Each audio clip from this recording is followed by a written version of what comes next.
The system gives the user 3 levels of control over the stylization: object space, image space, and hybrid space. We will talk about these different levels of control throughout the tutorials. Let us focus now on hybrid space control. Hybrid space control is a combination of object space and image space stylization used to manipulate localized effects coherently. In it, the effect parameters are painted in object space on the 3D geometry. These parameters are then rendered and control an image space stylization. This two-step stylization happens in real time and is the key of a direct stylization pipeline. The simplest way to assign those parameters in object space is using the Paint tool, which is the orange splatter tool in the WC shelf. Once you click on the Paint tool, the Watercolor Effects user interface will be shown. Make sure to always select the objects you want to paint first, as the attributes are painted only on selected objects. You can change your selection anytime to continue painting on other objects. The Watercolor Object Space shader is required for the hybrid space stylization to work, so make sure you have assigned and prepped your objects with the right shader before painting. Watch the Object Space Control tutorial if you want to learn how to do this. The user interface for watercolor effects allows you to paint locally 6 different effects.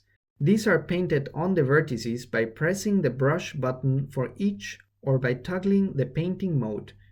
You can always reset the painted parameterization by pressing the reset button. Pigment Turbulence alters the concentration of pigments in specific parts of the shader, changing the rendered color to look more concentrated or diluted.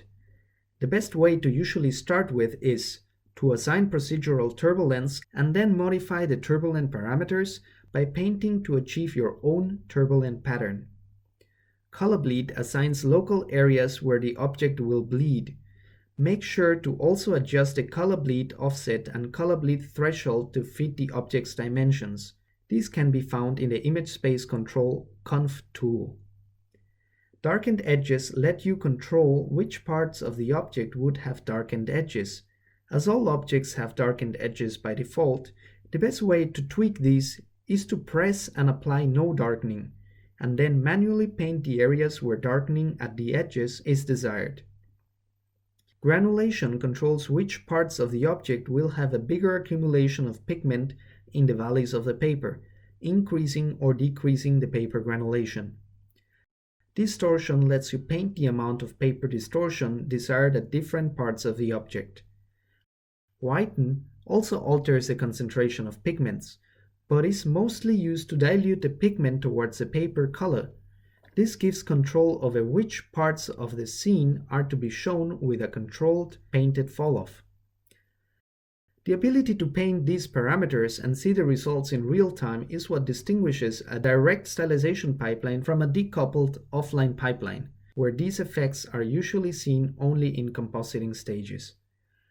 A direct watercolor pipeline lets you see results right away, with immediate feedback, and allow you to approach your desired stylization outcome with ease.